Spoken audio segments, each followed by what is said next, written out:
How to enable autocorrect as well as quick period for your Microsoft Swiftkey keyboard. This is with the late 2025 update on Android devices. Let's get started.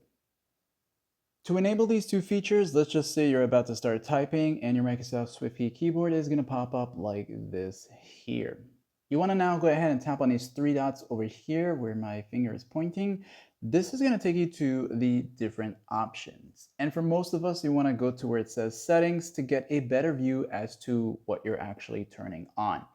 Now that you're here, you're going to see where it says typing. So go to typing and you'll see autocorrect as the first option. This is going to be words will be corrected to the middle prediction as you type.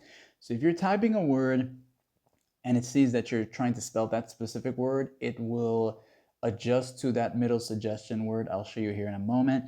And then you also have the quick period. Quick period is double tapping the space bar. So let's just say you finish typing a sentence and instead of looking for the period, you'll just double tap the space bar. That's going to create yourself a period instantly. So for Microsoft Swiftkey keyboards, let's just say we are typing here and I'm going to go ahead and say the word correct, right?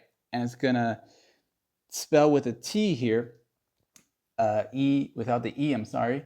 And you'll see the suggestion here. When I space here, it's going to correct it for me automatically because it already knows that's the word that I'm trying to spell for the most part. It's not as accurate, but for the most part, you'll get it right.